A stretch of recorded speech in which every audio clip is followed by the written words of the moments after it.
Bugun bu videoni olishimizdan maqsad inson dunyoga kelar ekan, har bir kishini o'ziga yarasha maqsadi bo'ladi. Ya'ni albatta hamma o'zi yaxshi yashashni xohlaydi. Hammani o'zini maqsadi bo'ladi, shu maqsadga tayanib shu hayotda hayot kechiradi. To'g'rimi? Mana shu maqsadlarga yetishishda, ya'ni insonni o'zini hayotdagi o'rnini topishlikda yordam beruvchi, ya'ni shu hayotda o'rnini topishga yordam beruvchi bizda asosiy 3 ta omil bor ekan. Ya'ni men shu paytga qadar shuncha kitob o'qib, shuncha ilm olgan bo'lsam, ustozlardan o'rgangan ilmlarimdan, ya'ni dunyodan o'rgangan o'zimni optim, ya'ni tajribamdan kelib chiqqan holatda men aytishim mumkin bo'lgan asosiy 3 ta narsa bor. Mana shu 3 ta narsani biz qiladigan bo'lsak, har doim shu ustida rivojlanadigan bo'lsak, shularga har doim ilmimizni kuchaytiradigan bo'lsak, ya'ni shular ustida o'zimiz jiddiy jahd qiladigan bo'lsak, himmat qiladigan bo'lsak, albatta muvaffaqiyatga erishamiz ekan. Ya'ni o'zimiz o'rnimizni topamiz ekan. Bu dunyoda ham, u dunyoda ham, ya'ni saodatga erishamiz ekan.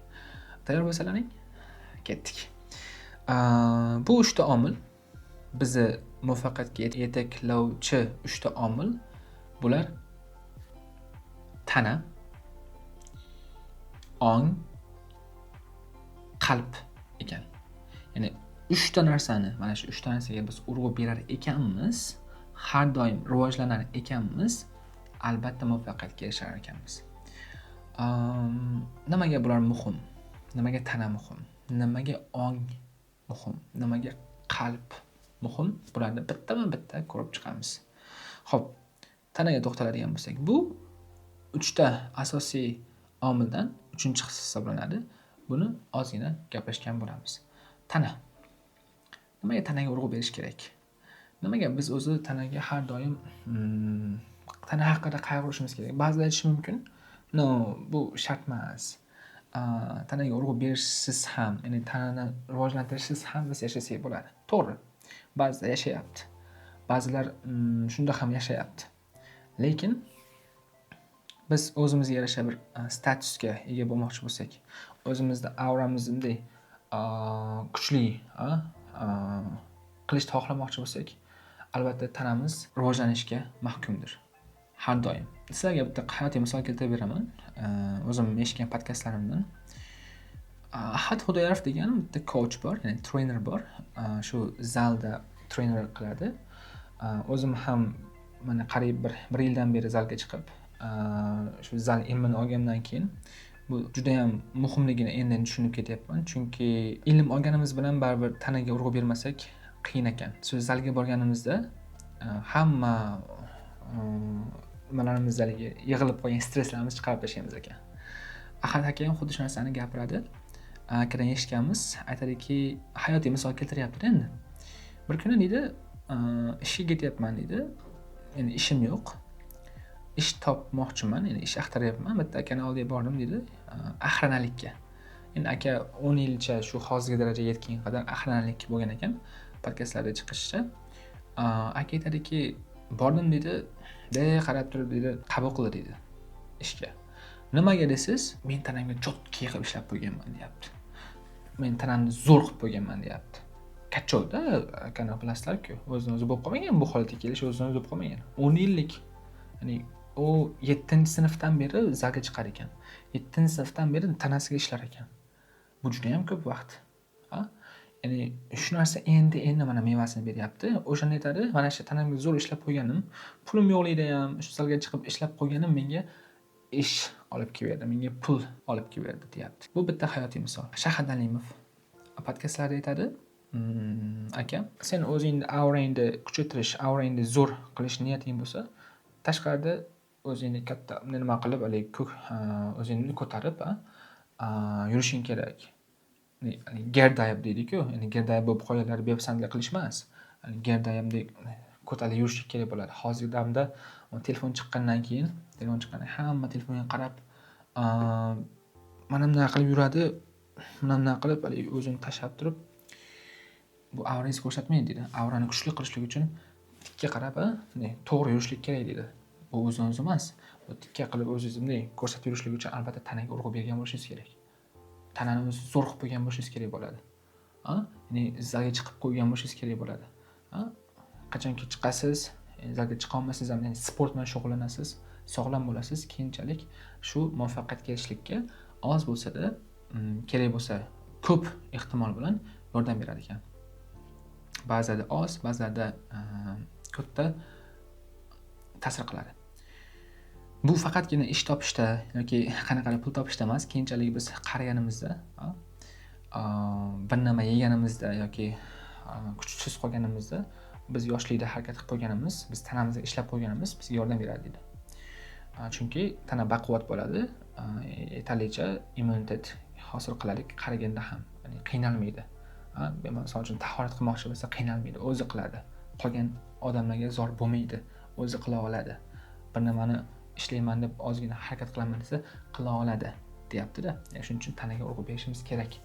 Aka zo'r qilib Ahad Xudoyorov keltirib qo'ygan podkastlarni ko'rsalang bemalol bu haqida ma'lumotga ega bo'lsangiz bo'ladi.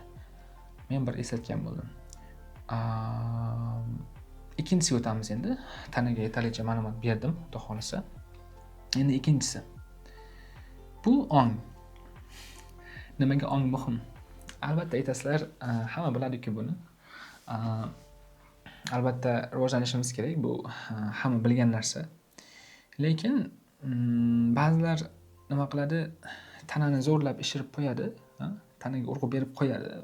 O'zicha deydi, shu yetadi deb o'ylaydi. Lekin bizni kimdir bilan gaplashayotganimizda, biz fikr berayotganimizda, biz qanday inson ekanligimizni, ya'ni ichki dunyomiz qanday ekanligini biz so'zlayotgan so'zlarimiz bildirib qo'yar ekan. Ya'ni gapiryapmiz, biz qanday gapirayotganimiz, biz qanday ekanligimizni bildirib qo'yar ekan. Biz dunyo qarashimizni ko'rsatib qo'yar ekan. Buni nima qilish kerak? Albatta ongni rivojlantirish kerak. Ongni qanday qilib rivojlantiramiz desalang, albatta juda ham ko'p yo'llari. Albatta eng zo'r yo'li bu kitobdir.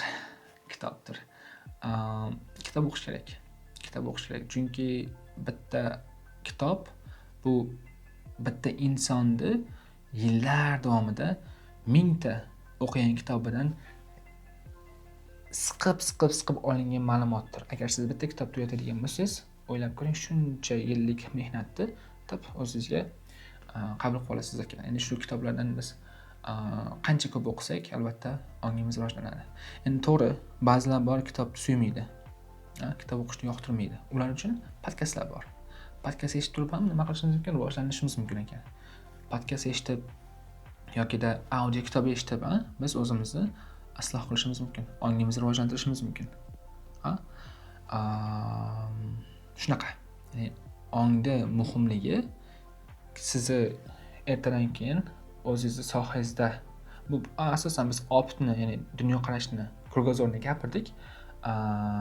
Albatta bu ong sizga qanday qilib tushuntirib beraman bilasizmi? Hayotda muvaffaqiyatga erishishlikka nimaga bu muhim rol o'ynaydi?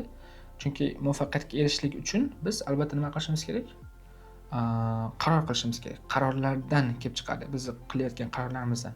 Endi qaror qanday kelib chiqadi? Qarorni qanday qabul qilamiz desiz, siz yiqqan ma'lumotlardan kelib chiqar ekan qarorlar.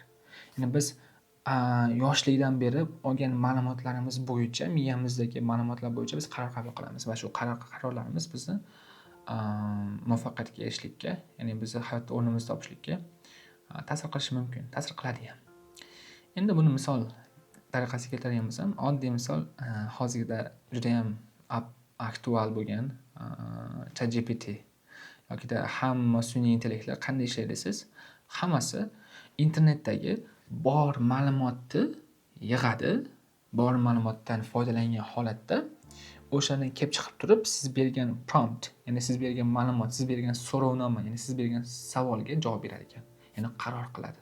Siz bergan savolga hamma o'zidagi ma'lumotlardan kelib chiqqan holatda javob beradi. Xuddi shunaqa bizning miyamiz ham. Qanday miyamiz ishlaydi desiz, ya'ni o'zimizdagi ma'lumotlar orqali, biz o'rgangan ma'lumotlar orqali qaror qiladi ekan. Va shu qaror bizni qanday hayot kechirishimizni keyinchalik ko'rsatib beradi.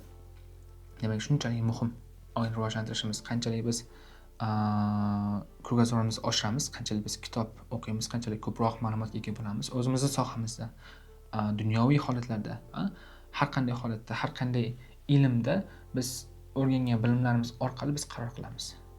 Va eng to'g'risi albatta kitob o'qishdir. Albatta kitob o'qishni yoqtirmasangiz, podkastdir, audio kitoblardir. Shunaqa qilib ilmimizni oshiramiz. Shuning uchun ham juda ham muhim bizni keyinchalik yaxshi hayot kechirishimizda, qaror qilishimizda ilmimizni rivojlantirish juda muhim. Nima bilan birgalikda? Tanamizga urg'u berish bilan birgalikda. Faqatgina biz tanaga urg'u beradigan bo'lsak, agar bizni bu taraflama, ya'ni ongimiz pustoy bo'ladigan bo'lsa, miyamiz pustoy bo'ladigan bo'lsa, bu qiyin. Qiyin, juda ham qiyin. Bu yog'imiz pachka, lekin ichis pok. Mana miya pok. Bo'lmaydi. Qiyin. Buni ham, uni ham bitta qiladigan bo'lsak, wow. Qanaqa holatda sodir bo'ladi? Chotki bo'ladimi? Vashi dahshat bo'ladimi? Albatta biz muvaffaqiyatga erishishimiz, ya'ni o'zimizni so'zimizga kerakli paytda ayta olishimiz, ketayotganimizda biz ko'rganlarni qarab turib, ha desa, wow desa, o'rnak bo'la olsak, o'shanda maqsadga muvofiq bo'ladi ekan. Ikkalasini ham bitta qilishimiz kerak ekan. Bunisini qilib, bunisini qilmaslik emas. Ikkalasini ham bitta qilishimiz kerak ekan. Ikkalasi uzluksiz bog'liq. Bu ilm olayotganingizda tanangiz ishlab tursa, bir-biriga yordam beradi ekan. Bir-biriga yordam berar ekan. Ilm haqida ham gaplashdik, ongi haqida ham gaplashdik. Endi birinchisi, eng asosiysi haqida gaplashamiz. Tepadagilardan ham muhimroq haqida gaplashamiz. Bu nima desiz? Qalb ilmi. Qalb ilmi. Bu nimaga muhim? Nimaga qolganlardan ham muhimroq deyapman? Chunki biz tepada aytib o'tganlarimiz, tanamiz ham, ongimiz ham faqatgina biz uchun, ya'ni o'zimiz uchun xizmat qiladi. Biz maqsadga erishamiz deyapmiz, qanaqadir mashina olamiz deyapmizmi, ya'ni uy sotib olamiz deyapmizmi, ota-onamizga yaxshilik qilamiz, ya'ni ularni hajga olib boramiz deyapmizmi? Hammasi haligi dunyoviy. Mashina olishlik, pul ko'p topishlik, ongimizni rivojlantirishlik, hammasi bitta yaxshi ishda ishlashlik, bu dunyo ekan. Bu faqatgina dunyoda bizga asqotar ekan. Endi qalb ilmi esa bu dunyoda ham, u dunyoda ham bizga naf keladi. Ya'ni ikki dunyoviy saodatdir. Qalbni endi qanday rivojlantiramiz desiz? Buni nimaga muhimligini tushuntirdim. Chunki Payg'ambarimiz Muhammad sallallohu alayhi vasallam aytadiki,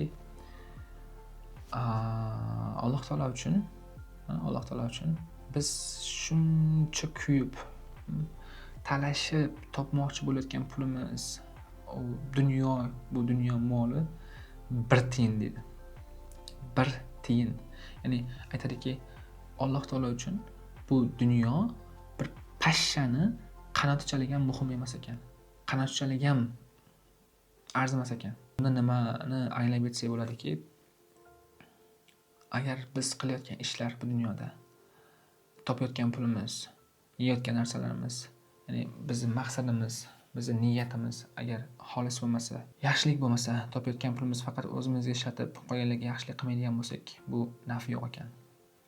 Biz faqat bu dunyoda qolib ketamiz ekan. Shu hammasi butun qolib ketar ekan. Keyingi dunyoga, ya'ni dunyoga olib keta olmaymiz ekan. Ya'ni aytadi, inson vafot etgandan keyin bitta tangani ham o'zi topgan, ya'ni shu dunyoda topgan bitta tangasini ham olib keta olmaydi. Olib keta olmaydi. Shuning uchun nima qilishimiz kerak? Topmayapmizmi? O'ziga yarasha xayr ehson qilishlik kerak bo'ladi. Mana shu narsani biz olib ketamiz. Yaxshilik qilishlik kerak bo'ladi. Sadaqai joriya qilishimiz kerak bo'ladi. Ya'ni Allohga yolvorib taslim bo'lishlik bilan bo'ladi. Nima?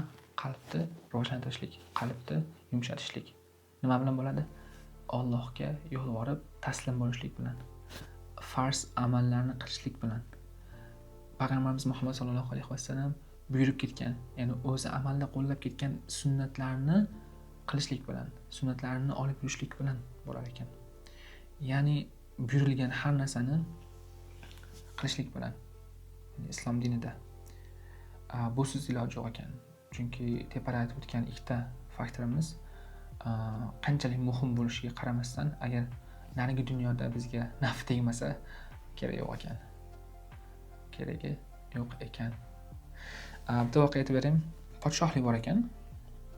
Qirollik bor ekan. O'sha qirollikda aholi bitta qirol o'zlariga talar ekan. O'sha qirol bir 5 yil nima qilingandan keyin, ya'ni o'zini vazifasini bajargandan keyin bitta kimsasiz orolga olib borib tashlanar ekan. Kimsasiz orolga. Borgan sari shoh bo'gis kelmay qolibdi insonlarda. Chunki biladi, o'shandan keyin borib nima hech kim yo'q joyga borib o'lib ketadi, to'g'rimi? Bitta yo'lda ketayotgan insonga shuni taklif qilishibdi. Haligi inson hop debdi. Hop deb haligi 5 yil vaqt bor-ku, o'sha 5 yil vaqtni haligi orolni yaxshilashga, ertaga har narsani muhayyo qilishlikka, o'zi uchun yaxshi vaziyat qilishlikka sarflabdi o'sha 5 yilni. Ya'ni keyinchalik u yoqqa borib o'zi qolib ketmasligi uchun. Ya'ni u yoqqa borib o'zi yashamasligi uchun, erta xor bo'lib o'lmasligi uchun nima qildi? Yaxshi ishlar qilib, ya'ni 5 yil vaqt ham qirolligini qildi, ham etdi, isloh qildi. Bu yerdan qissadan hissa shuki, inson ham dunyoga xuddi shu shoh kabi, ya'ni 5 yilga keladi. Agar shu 5 yil ichida narigi dunyosini, ya'ni narigi orolda isloh qilmasa, ya'ni u dunyo uchun harakat qilmaydigan bo'lsa, borib xor bo'ladi, zo'r bo'lar ekan. Shuning uchun biz qalbimizni yumshatib, qalbni qanday yumshatamiz? Biz Allohga bo'ysunib, Alloh uchun harakat qilib, amallar qilib, ihson qilib, ota-onamizga yaxshilik qilib, ya'ni ularda aytgan narsalarini albatta qilishlik, ularning duosini olishlik bilan bo'lar ekan. Chunki ota-ona bu ikki jannatni nimasi eshigi deyiladi. Shuning uchun amallarimizni to'g'rilaylik, qalbni yumshatuvchi amallar qilaylik va shundagina qolganlarini qo'shgan holatda, ya'ni tepada aytib o'tganimiz tana, ilmimiz hamda qalbni biz birgalikda, uchalasini ham birgalikda qiladigan bo'lsak, ularni birgalikda ushlab turib, ularni rivojlantiradigan bo'lsak, balansda qiladigan bo'lsak, inshaalloh bu dunyoda ham, u dunyoda ham saodatga erishamiz ekan. Qolib ketmas ekanmiz. Agar siz bittasini tanlab turib qolgan rad etadigan bo'lsangiz ham bo'lmaydi. Agar siz faqat qalbimni rivojlantiraman deb, faqat shu nima qilaman, duo qilaman, duo ibodat qilaman, Alloh uchun nima qilaman, nima deydi? Faqat duo qilaman, faqat amalimni qilaman desangiz ham bo'lmas ekan. Chunki unda sabab qilishingiz kerak-da, pul topishingiz kerak. Ya'ni berguvchi qo'l olguvchi qo'ldan yaxshiroq deyshadi. Nimaga desiz, kimdir qo'liga qarab qolishlik yaxshi emasda, kimdir qo'liga qarab turib yashashlik yaxshi emasda. To'g'ri, rizqingiz berib qo'ygan Alloh taolo. Rizqingiz berib qo'ygan, lekin o'zimiz sababini qilishlik bizga boshqacha tuyuladi. Shuning uchun ham ilmimizni rivojlantirishimiz, qanday ilmimiz, ya'ni o'zimiz sohamizda ilmimizni rivojlantirishlik, ham tanamizni rivojlantirishlik, ham qalbimizni yumshatishlik bu juda ham muhim ekan. Shuning uchun bu uchalasini tanlab oldim. Insonni inson qilishlikda, insonni o'zini o'rnini bu dunyoda topishlikda yordam beruvchi 3 ta omil, muvaffaqiyatga erishishchi 3 ta omil deb tanlab oldik. Va 3-inchisi juda ham muhim. Va qolganlari shu 3-inchisi atrofida qilinsa, 3-inchisi atrofida o'ralib, amal qilinadigan bo'lsa, inshaalloh ishlarimiz 5 bo'lar ekan. Bu dunyoda ham, bu dunyoda ham. Buguncha shular. Rahmat. Shu paytgacha kelganlar uchun, shu paytgacha eshitganlar uchun meni. Bundan keyin inshaalloh har bitta aytib o'tilgan tepada, ya'ni meni hayotim prinsiplarim shu uchala omil ustida qurilgan. Shuning uchun shu uchalasi ustida videolar qilamiz inshaalloh. Qalbni qanday qilib yumshatamiz, nima qilsak, tanamizni qanday qilib rivojlantiramiz, nima qilish orqali ongimizni qanday qilib rivojlantiramiz. Bularni ozdan gapirib o'tib ketgan bo'ldik. Keyingi videolarimizda inshaalloh chuqur batafsil kirib yorib kelishga harakat qilamiz. Rahmat. Buguncha shular. Ko'rishamiz.